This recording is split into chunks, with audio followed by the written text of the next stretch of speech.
छात्रों, मैं आपका शिक्षक मनीष कुमार आज फिर आप सबका अर्थशास्त्र के 11वें के पाठ में आपका स्वागत करता हूं। छात्रों, इस पाठ को पढ़ाने से पहले मैं आपसे यही कहना चाहूँगा कि कोई भी शिक्षक चाहे किसी भी विषय का पाठ पढ़ाते हों, वो अपना 100% देना चाहते हैं। लेकिन एक चीज़ आपको ख्याल रखना चाहिए कि आपकी तो साल में एक बार या 2 बार परीक्षा होती है, लेकिन हम लोग परीक्षा नहीं देते हैं। हमारी परीक्षा आप हैं और आप हमारी परीक्षा का रिजल्ट इस प्रकार ही दे सकते हैं कि हम जो पढ़ाते हैं उसको आप कितना ग्रहण कर पाते हैं। ये सूचना मुझ तक आनी चाहिए। चूँकि यहाँ विजुअल पढ़ाई चल रहा है तो यहाँ पर ध्यान देना होगा कि यहाँ हम आपसे इंडिविजुअल बातचीत नहीं कर सकते हैं, हम आपके संकेतकों को नहीं देख सकते हैं। तो जाहिर है कि यहाँ पर आप कमेंट बॉक्स में क्वेश्चन करके संकेत दे सकते हैं कि आप इस पाठ को कहाँ तक सीख पा रहे हैं, नहीं सीख पा रहे हैं। मैं ये नहीं कहता कि मैं सर्वज्ञ हूँ। सर्वज्ञ होने का दावा कोई भी नहीं कर सकता। आप सोच सकते हैं, जब एक सुई को ये आदमी एक बार में नहीं देख सकता है तो हम ये कैसे कहें कि मैं जो कह रहा हूँ वही सच है। तो आप सवाल उठाएंगे, हो सकता है मेरी कुछ गलतियां भी हो तो मैं उसे सुधार कर आपको सही चीज़ बताने की कोशिश करूंगा। इससे दोनों के ज्ञान का विकास होता है, आप भी आगे बढ़ेंगे, हम भी आगे बढ़ेंगे। नित्य नए सुधारों के साथ हम आपको जो है नई कक्षा में अच्छी नई बातें बतलाएंगे। तो हम आपसे पुनः आग्रह करते हैं कि आप सवाल करने से कभी न चूकें, सवाल बराबर करते रहें। सवाल करने से जो है दोनों छात्र और शिक्षक दोनों की स्थितियों में बेहतरीन की संभावना बनती है। हाँ, कभी कभी ऐसा होता है, कुछ शिक्षक जो है कई पढ़ाते हैं, बहुत सारी अच्छी बातें पढ़ाते हैं, उसमें एक आध त्रुटियाँ हो जाती है। आपको कुछ साथी या कुछ निगेटिव सोच वाले आदमी ये भी कह सकते हैं ये अच्छा नहीं पढ़ाते हैं, देखो इनकी ये गलतियाँ हैं, ये उनकी नज़रिया है।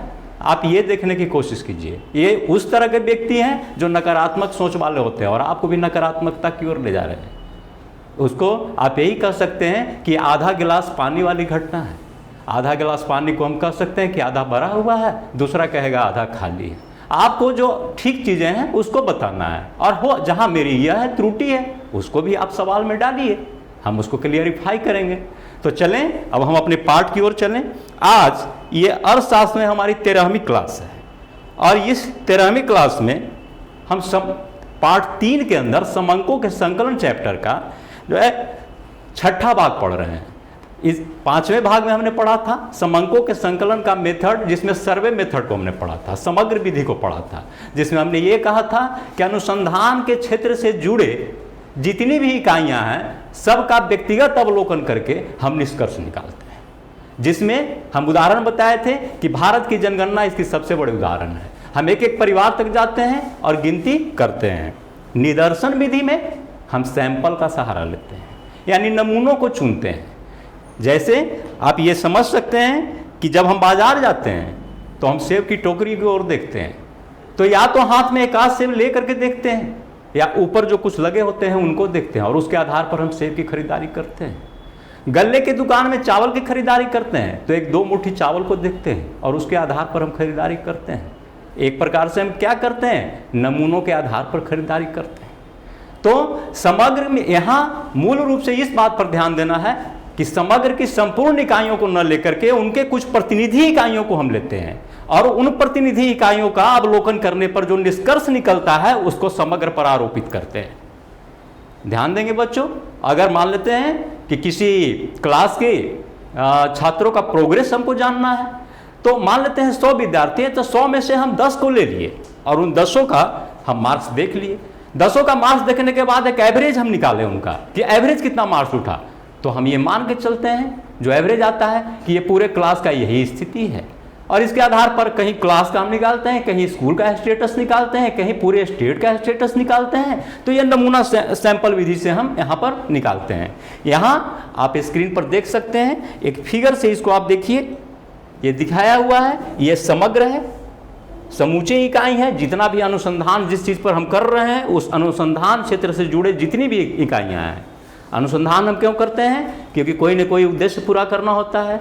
उस उद्देश्य से जुड़े जितने भी इकाइयां हैं उन सबों के समूह को हम समग्र कहते हैं। पिछले क्लास में हमने आपको बताया था। और समग्र की एक इकाई को हम क्या कहते हैं, मद कहते हैं। अब एक इसमें कई मदें हैं। अब इसमें देखिए 1000 विद्यार्थी हैं, यानी 1000 मद है।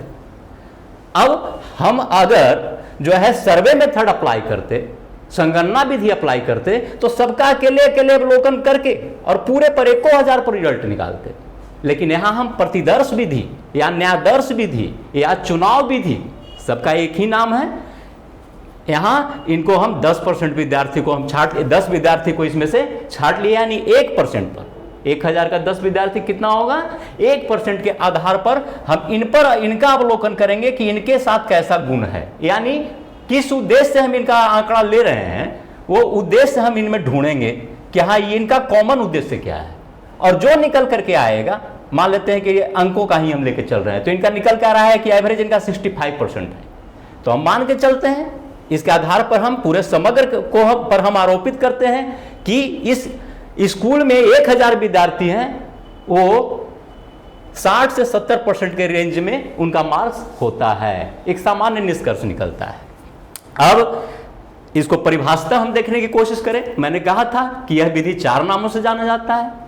निदर्शन विधि हमने इसका टाइटल दे दिया है। इसके अलावा प्रतिदर्श, एक इकाई को निकाल करके लेना, प्रति, है ना।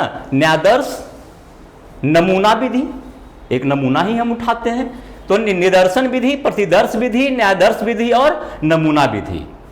यहां पर भी एक एग्जाम्पल आपके ये में दिया हुआ है, स्लाइड में दिया हुआ है कि किसी वर्ग के छात्रों की औसत ऊंचाई को जानना है, तो समूचे वर्ग के छात्र की हम ऊंचाई नहीं मापेंगे, बल्कि उसमें से कुछ प्रतिनिधि छात्रों का, कुछ छात्रों को चुन लेंगे और उनकी ऊंचाई को मापेंगे और इस आधार पर औसत ऊंचाई के हिसाब से कहेंगे कि इस वर्ग में इतने हाइट वाले स्टूडेंट्स हैं।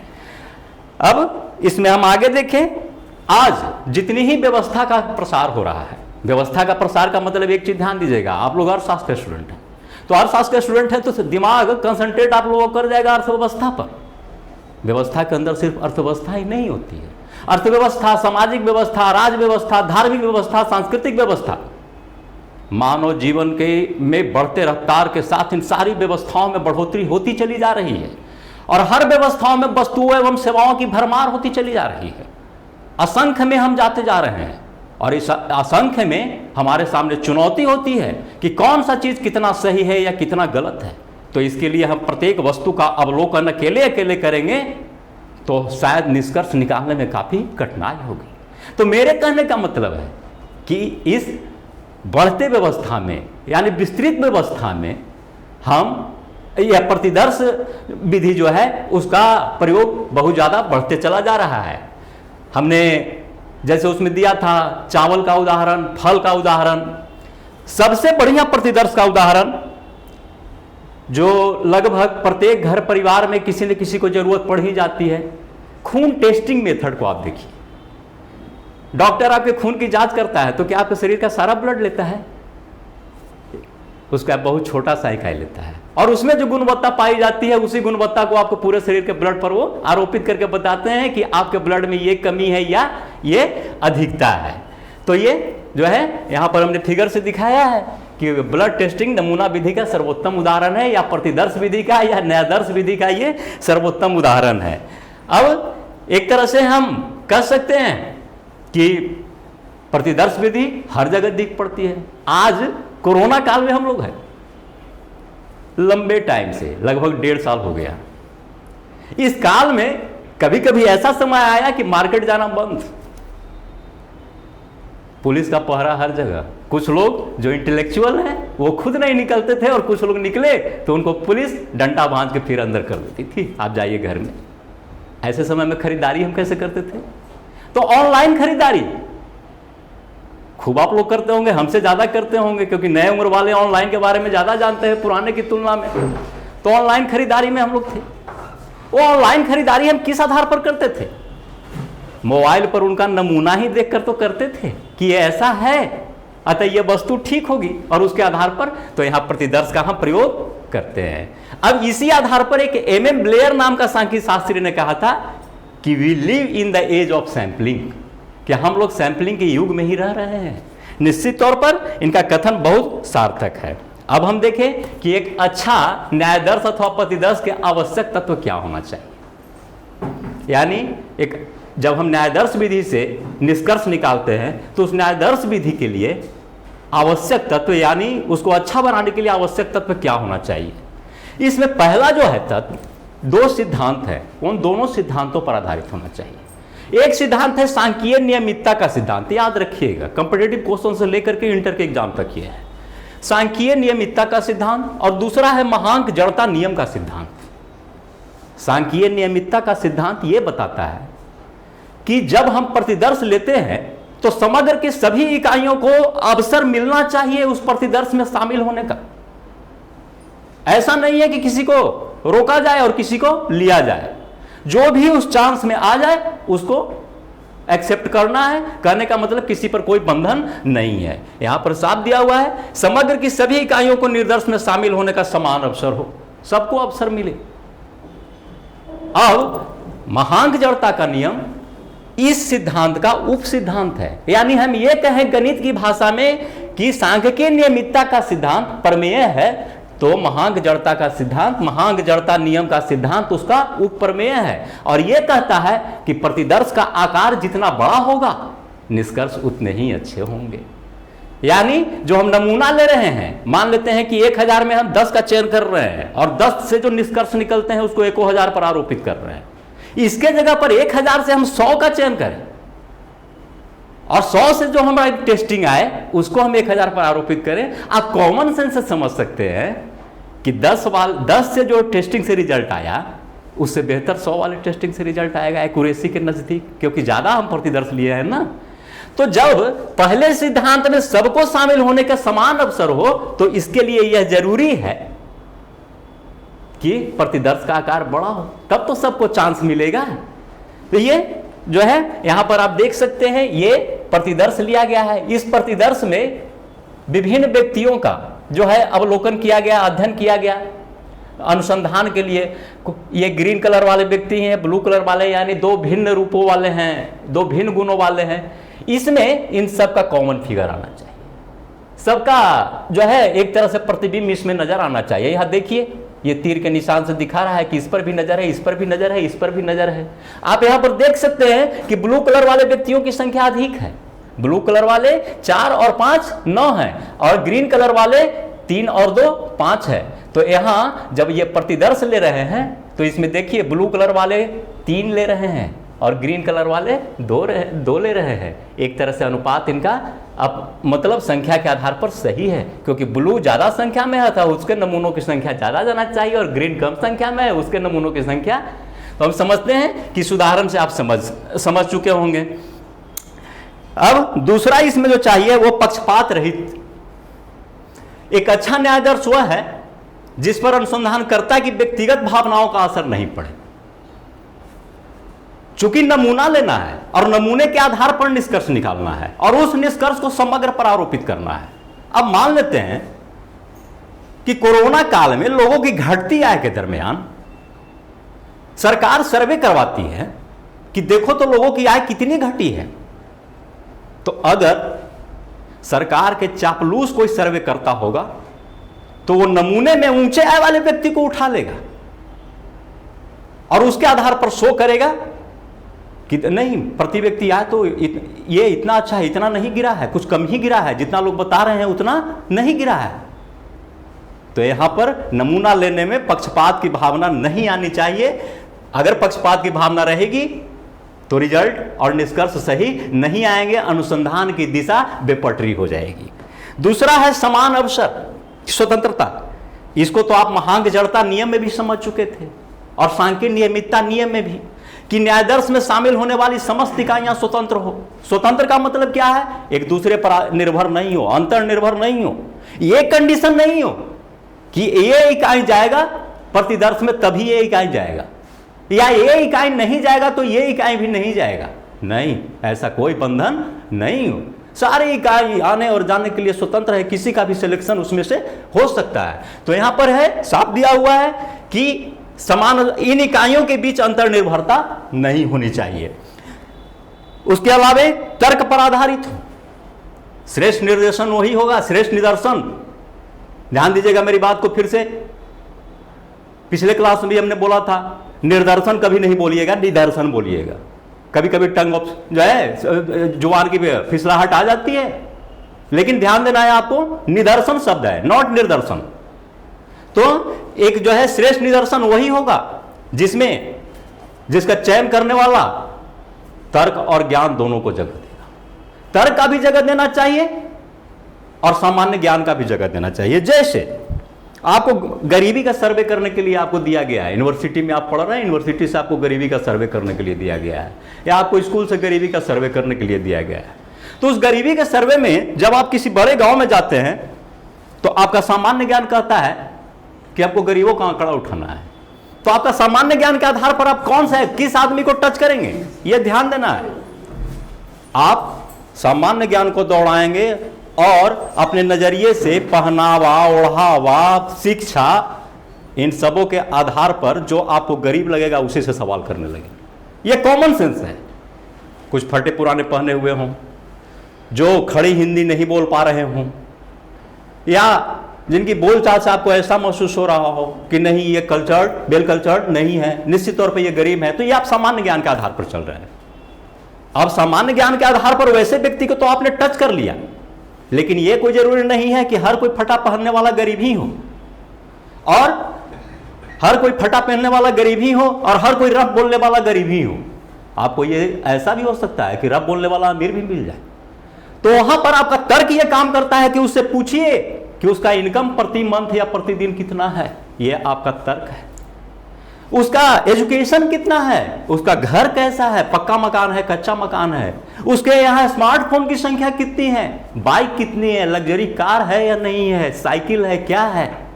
यह हुआ, यानी कहने का मतलब एक तरफ सामान्य ज्ञान, दूसरी तरफ वैज्ञानिक विधि, दोनों को वहां पर ये करना है।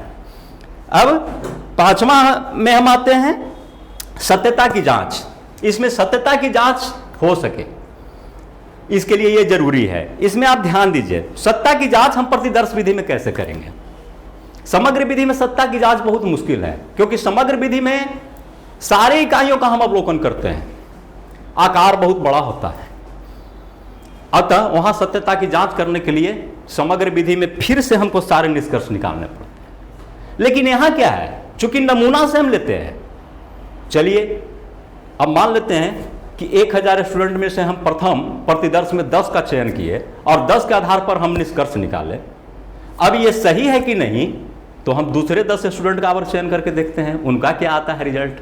तीसरे 10 स्टूडेंट के ग्रुप का चयन करके देखते हैं, उनका क्या रिजल्ट आता है। यदि रिजल्ट में समानता आती है तो आपका प्रतिदर्श विधि से निकाला गया निष्कर्ष सही है, और रिजल्ट में विभिन्नता आती है तो आपका प्रतिदर्श विधि से निकाला गया निष्कर्ष गलत है। यहां हमने 3 ग्राफ से दिखाया है। ये मार्क्स का ग्राफ है, मान लेते हैं स्टूडेंट का। ये तीनों ग्राफ लगभग समान जा रहे हैं, थोड़े बहुत अंतर के साथ। ये ब्लू वाला 90 है, तो ये 88 या 89 है, ये 91 या 92 है। यहां पर हम कह सकते हैं कि यहाँ का प्रतिदर्श का निष्कर्ष सही है, क्योंकि हम एक दूसरे से तुलना कर रहे हैं, प्रतिदर्श ए, प्रतिदर्श बी, प्रतिदर्श सी, और तीनों का रिजल्ट आपका जो है लगभग सेम हो रहा है। अब हम आगे बढ़ते हैं, निदर्शन विधि के गुण क्या है इस पर ध्यान दें। चूंकि समग्र विधि में सारी इकाइयों को लेते हैं, लेकिन निदर्शन विधि में या प्रतिदर्श विधि में कुछ इकाइयों को लेते हैं। जब कुछ इकाई का अवलोकन करेंगे तो निश्चित तौर पे धन एवं समय में कम खर्च होगी, अतः इसमें कम खर्च की गुंजाइश है, यह इसका गुण है। दूसरा है कि यह वैज्ञानिक है।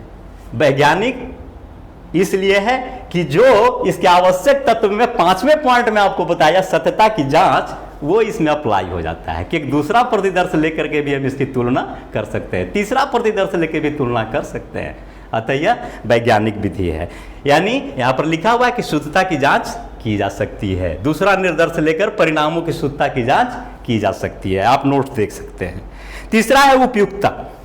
उपयुक्तता क्या है, विस्तृत अध्ययन क्षेत्र से संबंधित निष्कर्ष निकालने में उपयोगी। अब आप सोचिए, एक पिछला दिन आपने पढ़ा था संगणना में कि सीमित क्षेत्र में, सीमित क्षेत्र के लिए बहुत उपयोगी है। जैसे हमने आपको दिखाया था क्या, गया कॉलेज का एमसीए का बिल्डिंग, कि एमसीए और एमबीए के छात्रों के बारे में निष्कर्ष निकालना है, वो लिमिट है एमसीए और एमबीए में पढ़ने वाले छात्र। अब अगर पूरे बिहार के छात्र का निष्कर्ष निकालना होगा तो एक एक करके अवलोकन करना बहुत कठिन होगा।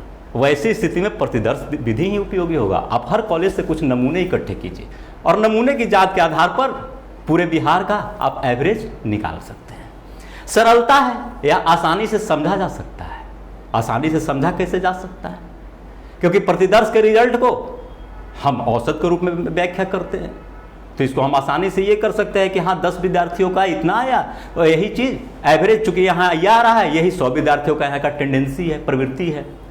शीघ्र परिणाम, चूंकि बहुत छोटे आंकड़े का हम प्रयोग इसमें करते हैं, अतः रिजल्ट भी बहुत जल्दी आता है।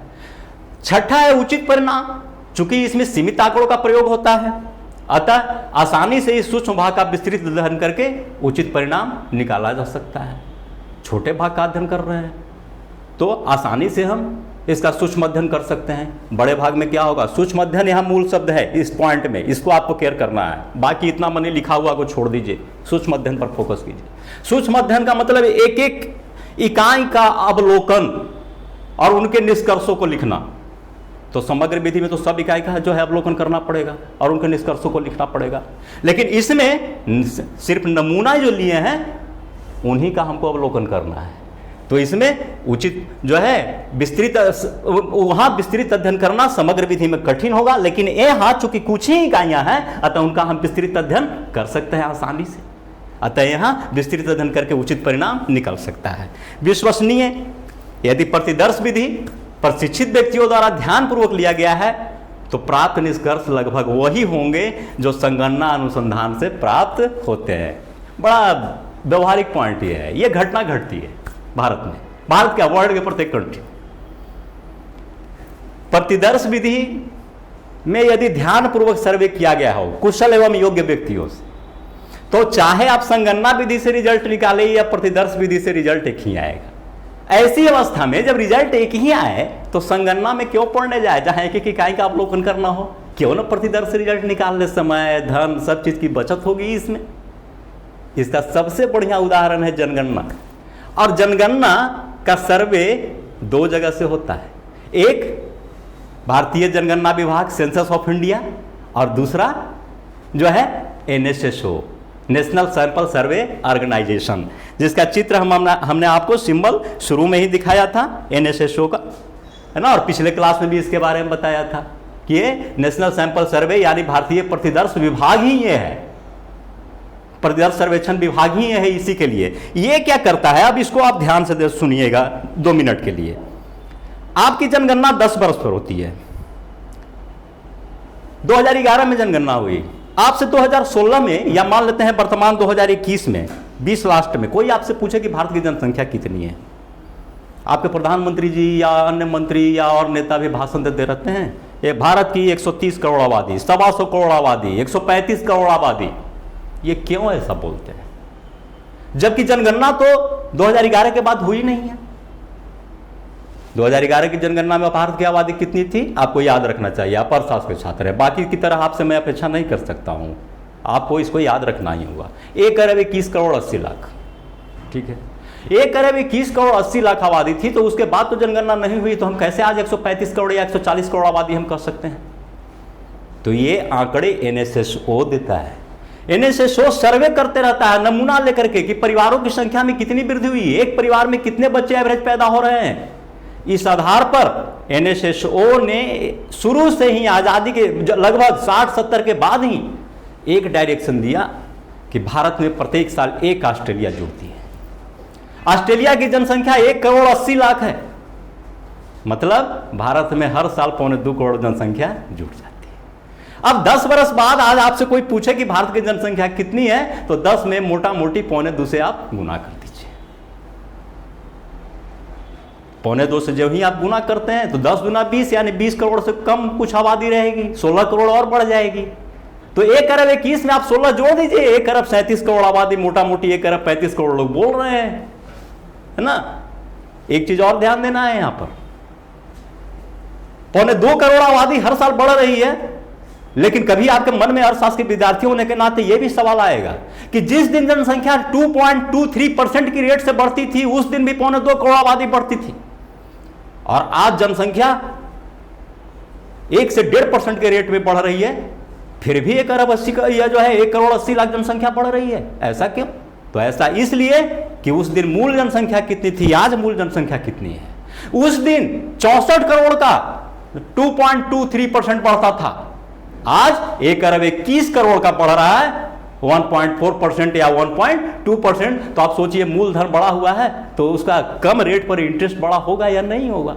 मिलजुल करके संख्यात्मक मान उतने ही आ जाते हैं। तो हम समझते हैं इस पॉइंट को आप बहुत अच्छी तरह समझ गए होंगे, क्योंकि सर्वे NSSO जो आंकड़े देता है, अंत में जनगणना आयोग जो अपना आंकड़ा लाता है गिनती करके, वो दोनों लगभग सेम हो जाते हैं। थोड़े बहुत का अंतर 2-4-5 करोड़ का अंतर रहता है। तो आप सोचिए कि 1 अरब 35 करोड़ की जनसंख्या में 2-4-5 करोड़ का अंतर कोई ज़्यादा मायने नहीं रख सकता है। इसको हम बस यहाँ सिंबलाइज किए हैं कि ये भारत की जनगणना के बारे में जो 2 तरह के आंकड़े हैं, एक जो परफेक्ट आंकड़े हैं जिसको जनगणना आयोग सेंसस ऑफ इंडिया जारी करता है हर 10 बरस पर, और दूसरा जो हर प्रत्येक साल सर्वे करते रहता है NSSO, ये दोनों आपस में मेल खा जाते हैं। अब हम देखें इसका दोष क्या है, यानी प्रतिदर्श विधि के दोष क्या है। इसमें उच्च स्तरीय शुद्धता नहीं है। जाहिर है कि हम नमूनों को लेते हैं, यानी समग्र की बहुत छोटी इकाई का लेने में गड़बड़ा भी तो सकते हैं कि सही प्रतिनिधि को नहीं चुने हैं। तो शुद्ध भी हो सकता है, अशुद्ध भी हो सकता है, निष्कर्ष भ्रामक भी हो सकते हैं। अतः हम हमेशा ये कहें कि उच्च स्तरीय शुद्धता इसमें होगी, ये कोई जरूरी नहीं है। दूसरा है न्यायादर्श अशुद्धियां। न्यायादर्श अशुद्धियां क्या है? यहां पर ध्यान दीजिए, यहां पर बहुत भारी भीड़ है, यानी भारत के लोग हैं। कोरोना के पहले वाले दिल्ली के रेलवे स्टेशन पर, तो वहां पर विभिन्न कलर के लोग हैं। अब इसमें से हमको अगर प्रतिदर्श मेथड से इनकी स्थिति को जानना है तो नमूना के रूप में किसको सिलेक्शन करें, बहुत मुश्किल काम है। और ऐसी अवस्था में हम जो सिलेक्शन करके और इस पूरे भीड़ पर रिजल्ट दे देते हैं, तो हो सकता है कि ये रिजल्ट पूरे भीड़ पर सेट नहीं करें, क्योंकि नमूना चुनने में हमसे चूक भी हो सकती होगी। दूसरा हम देखें न्यायादर्श अशुद्धियां। न्यायादर्श अशुद्धियां क्या है? व्यक्तिगत भावनाओं और पक्षपात पर आधारित। चूंकि नमूना लेते हैं तो नमूना हम ऐसा भी चुन सकते हैं कि जिस उद्देश्य की पूर्ति के लिए ले रहे हैं या जिस संस्था के उद्देश्य की पूर्ति के लिए ले रहे हैं उसके उद्देश्य के अनुसार भी नमूना ले सकते हैं। दूसरा, अगर हम ऐसा सोचें कि भारत में अभी जैसे कि कंडीशनल हम देखते हैं, हम आपत्ति तो नहीं कर सकते हैं, हम देखते हैं कि BPL सूची वगैरह जब हिंदुस्तान में बनती है तो कहीं कहीं हमको ये भी नज़र आता है कि गांव का सबसे अमीर आदमी सबसे गरीब हो जाता है। तो ये जो है उस तरह के पक्षपात के कारण ही तो ऐसा हुआ कि उनके आंकड़े गलत तरीके से लिए जाते हैं और गरीब बेचारा छूट जाता है। बहुत सारे ऐसे जो प्रॉब्लम आए हैं। तो ये न्यायादर्श अशुद्धियां है। विशेषज्ञों की आवश्यकता है न्यायादर्श के उचित चुनाव के लिए। अब यानी इतने अध्ययन के बाद आपका पूरा निष्कर्ष का निचोड़ यही आ रहा है कि इसमें जो है नमूना चुनने में जितनी भी कलाएं हैं, जितनी भी मेधाएं हैं, आपको लगा देनी है। कहने का मतलब नमूना सही आना चाहिए, प्रतिदर्श सही आना चाहिए। प्रतिदर्श सही आएगा तो ही निष्कर्ष सही आएगा और वो निष्कर्ष समग्र पर लागू होगी। तो इसके लिए विशेषज्ञ की आवश्यकता होगी, यानी सांख्यिकवेत्ता को इसमें आना चाहिए, या समाज की स्थिति को पहचानने वाले उच्च क्वालिटी के विद्वान को आना चाहिए कि हाँ किसका हम सिलेक्शन करें, किसको छोड़ें और किसको हम सिलेक्ट करें। 2 प्रश्न हैं, सिर्फ इतना ही नहीं कि किसको सिलेक्ट करें, यह भी प्रश्न है कि किसको हम छोड़ें, यह भी समझना होगा। चौथा, न्यायादर्श का आकार। न्यायादर्श का आकार इतना पर्याप्त नहीं होता कि पूरे समग्र का प्रतिनिधित्व कर सके। जाहिर है छोटा होता है, सैंपल लेते हैं तो पूरे समग्र को हम कैसे कर सकते हैं कि इसका पूरा पूरा प्रतिनिधित्व कर ही देता है। अब अगला है समग्र का आकार। यदि समग्र का आकार छोटा है तो प्रतिदर्श सर्वेक्षण अनावश्यक हो जाता है। बहुत छोटा है, मान लेते हैं कि हम एक क्लास के विद्यार्थियों का हम सर्वेक्षण करना चाहते हैं, तो उसमें हम प्रतिदर्श काहे के लिए करने जाएं? एक क्लास में 60-70 विद्यार्थी, 60-70 का हम जो है पर्सनल इकाई के रूप में अवलोकन करके रिजल्ट नहीं दे सकते हैं, तो वहाँ पर यह विधि अनावश्यक हो जाता है। वहाँ पर समग्र विधि ज़्यादा उचित है। समरूप न हो तो नमूना चुनने में सबसे भारी कठिनाई यही है। समरूप है तो नमूना चुनने में कोई दिक्कत नहीं है। अब देखिए कैसे हो जाता है। सबसे शुरू वाला क्लास कुछ याद कीजिए, मैंने बताया था कि एक परिवार चले जा रहे थे, उसमें 3 बच्चे थे और 2 बड़े थे। नदी को पार करना था और नदी में 4.5 फुट पानी था। बच्चे की हाइट 3 फुट और सियाने की हाइट एक का 5 फुट है, एक का 6 फुट। उन्होंने क्या किया, समूचे का औसत निकाल दिया। औसत जो है जब निकाला तो पाया कि ये तो हमारे पूरे परिवार के औसत से कम आ रहा है पानी की जो है ऊंचाई, और सारे परिवार नदी में चले गए और वहाँ बच्चे डूब गए।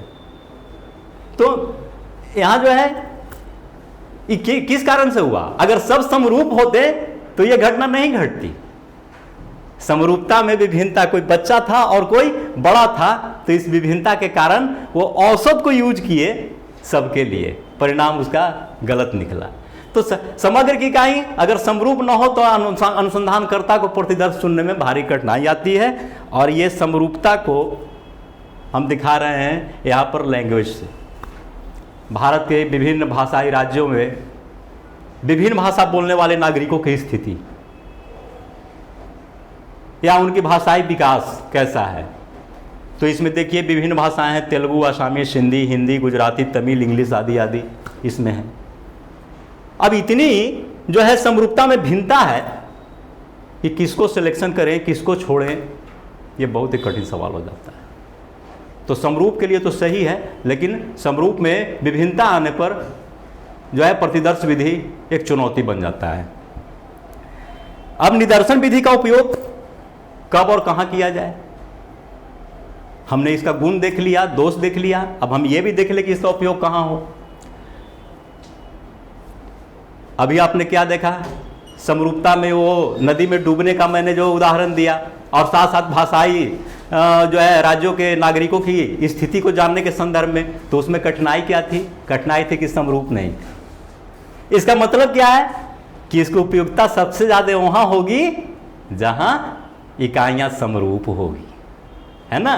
तो हम कह सकते हैं कि निदर्शन विधि का उपयोग एकदम बेधड़ल्ले से वहां कीजिए जहां सर्वेक्षण के जो है उद्देश्यों से जुड़े इकाई आपस में एक रूप हो या समरूप हो। विशाल समग्र का आकार बहुत बड़ा हो तो एक एक इकाई का अध्ययन करना बहुत ही कठिन है, क्योंकि समय एवं धन की काफी खर्च वहां पर होगी। तो विशाल समग्र जब होगी तो ऐसी अवस्था में आप नमूना विधि का यूज कीजिए, वो वहां के लिए सटीक होगा। जांच का संभव होना, अनुसंधान के कुछ क्षेत्रों में संगणना रीति द्वारा जांच असंभव व अव्यवहारिक है। जैसे चूना पत्थर खदान में आपको कहे हर जगह की आप खुदाई कर करके आप लेते रहिएगा कि हाँ यहाँ चूना पत्थर है कि नहीं, यहाँ चूना पत्थर है कि नहीं, कि एक खदान की कहीं एक दो जगह की ये कीजिएगा, आप जांच कीजिएगा, तो वहां पर तो प्रतिदर्श विधि ही काम आएगा ना। अब हम देख लेते हैं कि संगणना और न्यायदर्श विधि में टकराहट क्या है, या दोनों में पूरकता है या टकराहट है। इन अध्ययनों से कभी कभी ऐसा लगता है कि संगणना विधि और निदर्शन विधि में कोई सामंजस्य नहीं है, लेकिन व्यवहार में हम ऐसा देखते हैं कि संगणना और निदर्शन विधि एक दूसरे के पूरक हो जाते हैं। जब संगणना के रिजल्ट पर हमें भरोसा नहीं होता है या लगता है कि यह सही होगा कि नहीं, तो प्रतिदर्श रिजल्ट निकालते हैं, या प्रतिदर्श पर भरोसा नहीं होती है तो संगणना से रिजल्ट निकालते हैं। दोनों में निकटता आती है तो हम समझते हैं कि नहीं मेरा रिजल्ट सही है। तो एक तरह से एक दूसरे का परीक्षक और पूरक दोनों हो जाते हैं।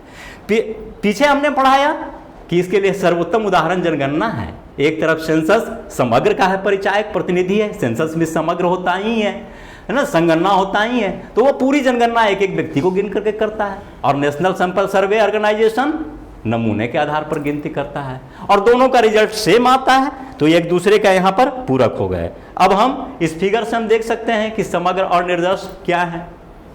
आप यहाँ देखिए, समग्र बड़ी संख्या में इसमें इकाइयां होती है, इसमें इकाइयां क्या है, छोटी संख्या में इकाइयां हैं। ये क्या है, तो समग्र का प्रतिनिधित्व करता है। जैसे शुरू वाले फिगर में देखे थे 1000 विद्यार्थियों में से 10 को हमने छांट लिया था, तो 1000 का वो 10 प्रतिनिधित्व कर रहा है। तो यानी हम नमूने, प्रतिनिधित्व का मतलब इसमें का नमूने छांट लेते हैं कि हम इसका नमूना लेते हैं और इसका जो गुण है वही इसका गुण होगा। अब यहाँ देखिए समग्र, ये निर्दर्श समग्र का प्रतिनिधित्व, अध्ययन क्या है, निष्कर्ष निर्दर्श पर आधारित होते हैं। जब हम अध्ययन इसका करते हैं तो इसके निष्कर्ष निर्दर्श पर आधारित होता है, यानी नमूनों पर आधारित होता है। यहाँ बड़ी संख्या में इकाइयाँ हैं तो ये अध्ययन निष्कर्ष समूचे समग्र पर लागू माने जाते हैं। एक एक इकाई का अध्ययन किए हैं, जैसे उदाहरण में दिखा रहा है यहाँ पर, आप ये देखिए 100 इकाइयाँ हैं, यहाँ 10 इकाइयाँ हैं। 100 इकाइयाँ को हम समग्र कहेंगे, जिसका अंग्रेजी नाम पॉपुलेशन भी है। हम आपको बताया थे कि समग्र और जनसंख्या में कोई अंतर नहीं है, इसको हम समग्र या संगणना या पॉपुलेशन कहते हैं। तो ये 100 इकाइयाँ समग्र है और ये 10 इकाइयाँ सैंपल है, उसका निष्कर्ष है। 10 इकाइयों के निष्कर्ष के आधार पर निकाले गए निष्कर्ष 100 इकाइयों के समग्र का प्रतिनिधित्व करते हैं। अब ये ध्यान रखना होगा कि निष्कर्ष जो है वो समग्र का प्रतिनिधित्व करते हैं, उसका एक्यूरेट नहीं बता पाते। एक्यूरेट में कुछ इधर उधर हो सकता है, लेकिन समग्र के निष्कर्ष एक्यूरेट ज्यादा होते हैं। हाँ, कभी कभी जब विस्तृत क्षेत्र होता है तो सूक्ष्म अवलोकन में समय एवं धन के अधिक खर्च के कारण या आंकड़ों की भरमार होने के कारण संगणना में कुछ त्रुटि आ जाती है। तो जब संगणना में वो त्रुटि आती है तो उसका परीक्षण हम निदर्शन विधि से करते हैं कि ये सही है कि नहीं। अगर निदर्शन विधि के रिजल्ट संगणना विधि के रिजल्ट के लगभग बराबर आ जाता है, इसका मतलब है कि वो संगणना विधि से निकाले गए निष्कर्ष मेरे सही थे। अब इसको आप मोटे तौर पर अंतर के रूप में यहाँ आप देख सकते हैं कि संगणना विधि और न्यायादर्श विधि में क्या अंतर है। एक एक करके अंतर आप देख लीजिए। पहला अंतर है सूचना के आधार पर। संगणना विधि में प्रत्येक इकाई के संबंध में सूचना प्राप्त की जाती है और इसमें चुनी हुई इकाइयों के आधार पर जो है उनकी सूचना हम प्राप्त करते हैं। प्रत्येक इकाई की सूचना, इसमें चुनी हुई इकाइयों की सूचना। दूसरा है निष्कर्ष। समूह के सभी इकाइयों का हम अवलोकन करते हैं, आपको बताया है मैंने, एक एक इकाइयों का अवलोकन करते हैं, अतः समूह की सभी इकाइयों के आधार पर निष्कर्ष निकाले जाते हैं। इसमें न्यायादर्श के आधार पर निष्कर्ष निकाले जाते हैं और न्यायादर्श के आधार पर जो निष्कर्ष निकाले जाते हैं उसका उपयोग हम किस लिए करते हैं, तो समग्र के लिए। यानी यहां लिखा हुआ है कि इस विधि के अंतर्गत न्यायादर्श के आधार पर समग्र के विषय में निष्कर्ष निकाले जाते हैं। नमूनों का रिजल्ट निकालते हैं और उसको हम आरोपित किस पर करते हैं, समग्र पर करते हैं। शुद्धता, चूंकि एक एक करके गणना करते हैं, एक एक करके निष्कर्ष निकालते हैं, तो जाहिर है कि संगणना विधि में उच्च स्तरीय शुद्धता पाई जाएगी और समग्र विधि में उच्च स्तरीय शुद्धता की कमी हो सकती है, क्योंकि नमूना मेरा सही लिया आया है, गलत लिया आया है, इस पर रिजल्ट डिपेंड करता है। समय एवं धन के अनुसार जाहिर है संगणना विधि में प्रत्येक इकाई को जो है का हम अवलोकन करते हैं तो समय एवं धन के अधिक खर्च है, और इसमें प्रतिनिधियों का हम अध्ययन करते हैं तो इसमें कम खर्च पड़ेगा।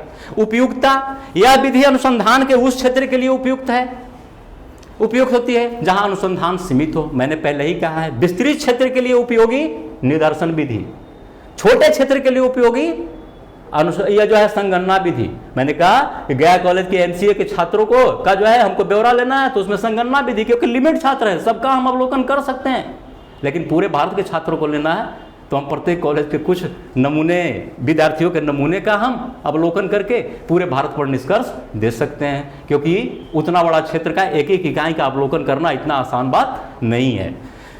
गणकों की आवश्यकता, चूंकि एक एक इकाई का अवलोकन करना है तो जाहिर है कि इसमें काफी मात्रा में गणक चाहिए और गणक बहाल करने होंगे, और उसमें निश्चित तौर पे अनुसंधान करने वाले अनुसंधानकर्ता, चाहे वो व्यक्ति हो, समाज हो या संस्था हो, उसको काफी खर्च उठानी पड़ेगी इनके वेतन और भत्ते पर। इसमें गणकों की संख्या कम होती है, थोड़े गणक से ही काम चला सकते हैं, क्योंकि आपने कहाँ देखा था 1000 स्टूडेंट, उसका प्रतिनिधि कितना था 10%, यानी 1% नमूने के आधार पर आप 100% का रिजल्ट दे रहे हैं। तो गणक भी तो उसी तरह हो जाएंगे ना, 100% का 1%, यानी 100 में 1, ज़्यादा से ज़्यादा आप 2 रख सकते हैं, फिर भी कितने गणक कम गए, तो इस पर खर्च कम पड़ेगा। इसके अलावे सत्यता की जांच, इसमें आप सत्यता की जांच बहुत कठिन आपका हो जाता है। क्यों? क्योंकि संगणना विधि में एक एक इकाई का अवलोकन जब हम करते हैं तो एक बार निष्कर्ष निकाल लिए तो उसकी सत्यता की जांच तभी हो सकती है जब फिर से हम एक और संगणना करें। एक संगणना करना तो बहुत कठिन होता है, क्योंकि प्रत्येक इकाई के बारे में फिर अध्ययन करना, तो यहां सत्यता की जांच करना। लेकिन प्रतिदर्श विधि में क्या है, हम कुछ नमूनों, कुछ परसेंट नमूनों को छांट लेते हैं, 1%, 2% या अधिकतम 10% नमूनों को छांटते हैं। तो चलिए हम 10% ही मान के चलते हैं। हम कक्षा के 100 छात्रों में से 10 छात्रों का चयन किए, ये 10 छात्र से जो निष्कर्ष निकले, हम सोचे कि ये पूरे छात्रों पर लागू होती है कि नहीं, ये सही है कि नहीं, तो इसकी जांच के लिए हम क्या किए, अगली बार उसी कक्षा के दूसरे 10 छात्रों को चुन लिए, यानी बी ग्रुप बना दिया, उसका अवलोकन किए, उससे निष्कर्ष निकाले, फिर सी ग्रुप बना दिया अगले 10 का, तीनों का मिलान किए कि ये जो हम तीनों निकाले निष्कर्ष ये सही है कि नहीं, अगर तीनों मिलता है तो सही है, नहीं मिलता है तो गड़बड़ है। तो एक तरह से हम यहाँ पर इस विधि की सत्यता की जांच एक अन्य न्याय आदर्श लेकर हम कर सकते हैं। इकाइयों का स्वरूप, यह विधि अनुसंधान के उन क्षेत्रों में अधिक उपयुक्त है जहां समूह की इकाइयां विजातीय हो। जाहिर है जब विजातीय होगा तो आपको प्रतिदर्श विधि काम नहीं आएगा, क्योंकि नमूना चुनने में कठिनाई होगी, किसको रखें और किसको छोड़ें।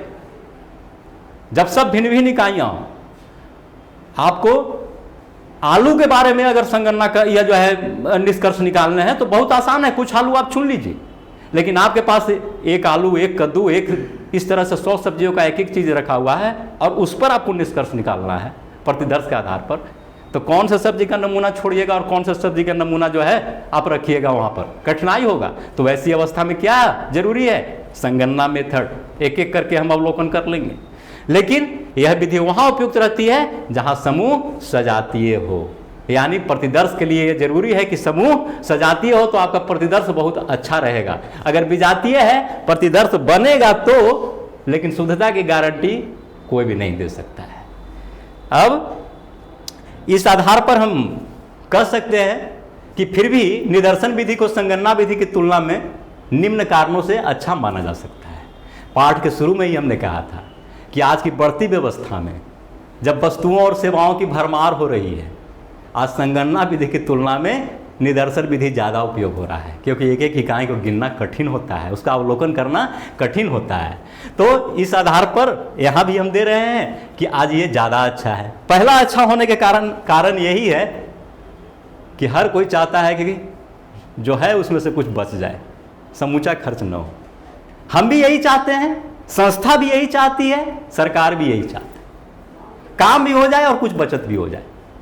तो चूंकि इसमें नमूना का अध्ययन करते हैं, हर इकाई का नहीं करते हैं, तो ये मितव्ययी हो जाता है, यानी कम खर्च होता है, समय भी बचता है और धन भी बचता है। समय में भी धन लगा हुआ है। समय बचने का मतलब गणना करना, कम ही समय में गणना कर रहे हैं, कम ही समय में गणना कर रहे हैं, इसका मतलब गणक की कम संख्या ना, तो उनका वेतन भत्ते पर भी खर्च तो नहीं हो रहा है। यह एक वैज्ञानिक विधि है। वैज्ञानिक विधि कैसे है? क्योंकि हम तुलना कर सकते हैं, 2-3 न्याय आदर्श बता सकते हैं। जैसे आपने ग्राफ वाला में देखा था, एक न्याय आदर्श पर विश्वास नहीं हो रहा है तो दूसरा न्याय आदर्श बना लिए, दोनों का मेल मिलान कर लिए, दोनों के निष्कर्ष समान आ रहे हैं तो इसका मतलब सही है। अतः यह वैज्ञानिक विधि है। यह अधिक लोकप्रिय है क्योंकि इसके अंदर सत्यता की जांच कर सकती है। यदि संगणना सर्वेक्षण की शुद्धता की जांच भी उसी विधि द्वारा की जा सकती है। अब ये देखिए, ये एक अलग पॉइंट है, थोड़ा सा इसको समझना होगा। वहां तो था कि आपस में ही तुलना करके प्रतिदर्श के निष्कर्षों को आप जांच कर सकते हैं। यहां क्या है, यह संगणना की शुद्धता की भी जांच कर सकता है। जैसे जनगणना आयोग की रिपोर्टों को, यानी जनगणना जो होती है उसके आंकड़ों की जांच NSSO करती है कि यह सही है कि नहीं। कहने का मतलब सेंसस एक एक व्यक्ति को गिन करके जनगणना बताती है कि भारत की जनसंख्या इतना है। नेशनल सैंपल सर्वे ऑर्गेनाइजेशन हर साल सर्वे करके ये निष्कर्ष देता है कि इस साल भारत की जनसंख्या इतनी बढ़ी, इस साल इतनी बढ़ी, इस साल इतनी बढ़ी, और इस आधार पर 2021 की जनसंख्या ये होगी। तो एक तरह से संगणना की भी ये जांच कर रही है ना कि आपका निष्कर्ष सही है कि नहीं है। अब आपका जो है चैप्टर यहाँ समाप्त हो रहा है। अब कुछ प्रश्न हमने दिए हैं, उसको आप ध्यान से देखेंगे। बस बहुत थोड़े में हम इसको बता दे रहे हैं आपको। कौन सा एक प्रतिदर्श का आवश्यक तत्व नहीं है? ध्यान दीजिए, प्रतिनिधित्व, पर्याप्तता, अनिश्चितता। प्रतिदर्श का एक आवश्यक तत्व, प्रतिनिधित्व का मतलब रिप्रेजेंटेशन होना चाहिए, नमूना ही तो लेते हैं तो प्रतिनिधित्व तो रहेगी। पर्याप्त होना चाहिए, सबको समान अवसर मिलना चाहिए। आपने शुरू में ही पढ़ा था महांक जड़ता नियम और सांख्यिक नियमितता नियम, तो पर्याप्तता होनी चाहिए। अनिश्चितता इसका आवश्यक तत्व नहीं। सी इसका आंसर होगा। न्यायादर्श के आकार बढ़ने पर सामान्यतः न्यायादर्श त्रुटि क्या होती है? न्यायादर्श जितना बड़ा होगा उतना ही रिजल्ट सही आएगा। आप 1000 में से 10 विद्यार्थियों पर रिजल्ट निकालते हैं और 100 विद्यार्थियों पर रिजल्ट निकालते हैं तो 100 वाला ज़्यादा सही होगा। तय बात है। तो यहां पर न्यायदर्श के आकार बढ़ने पर सामान्यतः न्यायदर्श त्रुटि घटती है। ध्यान दीजिएगा, कहीं बढ़ती है मत लिख दीजिएगा, क्योंकि आपके दिमाग में क्या रहेगा कि सही होगा। न्यायदर्श के आकार बढ़ने पर सामान्यतः न्यायदर्श अच्छा होगा, ये माइंड में रहता है। यहां पर क्या दिया हुआ है, न्यायदर्श त्रुटि, तो ये घटती है, त्रुटि घट जाती है यानी अच्छा होता है। जब समग्र की चुनी हुई इकाइयां का अध्ययन किया जाता है तो इसे क्या कहते हैं, चुनी हुई इकाई यानी प्रतिनिधि, तो प्रतिदर्श विधि। व्यवहारिक अनुसंधान, इसको तो मैंने पढ़ाया ही नहीं, इसको ऐसे ही नेग्लेक्ट कर देंगे। संगणना अनुसंधान, इसमें तो सबकी गिनती होती है, तो प्रतिनिधि की गिनती तो निदर्शन में ही होती है ना। और अब मैंने क्या कहा, न्यायदर्श, निदर्शन, प्रतिदर्श और चुनाव, चारों तो एक ही मेथड है ना, तो निदर्शन मेथड यहाँ होगा। इसके अलावा लघु उत्तरीय 3 प्रश्न हमने दिए हैं। निदर्शन विधि क्या है बता देंगे अच्छी तरह, आप हम समझ रहे होंगे। प्रतिनिधि के आधार पर निष्कर्ष निकाल के समग्र पर आरोपित करना निदर्शन विधि है ना, समग्र पर लागू करना। निदर्शन विधि के 3 गुण, बहुत सारे गुण आपके नोट्स में डाले हुए हैं, कोई 3 लिख दीजिएगा। निदर्शन विधि के 3 दोष, ठीक उसी प्रकार दीर्घ उत्तरीय में है निदेशन सर्वेक्षण, यानी सैंपल सर्वे का अर्थ स्पष्ट करें। तो सैंपल सर्वे का सबसे अच्छा उदाहरण NSSO है, जिसमें नमूना लेकर के नमूना के आधार पर हम सर्वे करते हैं। इसमें आप जनसंख्या वाला जनगणना का उदाहरण दे सकते हैं कि सैंपल सर्वे हर साल ये बताता है कितने % जनसंख्या ग्रोथ हो रही है, वही ना निकालता है दशकीय वृद्धि दर और इकाई वर्षीय वृद्धि दर, एक वर्ष में कितना बढ़ रहा है और दशक में कितना बढ़ रहा है। ये सैंपल सर्वे ऑर्गेनाइजेशन का ये डेटा है, ये सेंसस का डेटा नहीं है। तो उसके आधार पर हम बताते हैं कि ये है। तो बाकी इसमें आप क्या कीजिएगा, निदर्शन का आप परिभाषा लिखिए और वो जनगणना वाला NSSO और सेंसस दोनों का आप उदाहरण दीजिए और इसके गुण दोष की चर्चा करिए। धन्यवाद, अगले क्लास के लिए।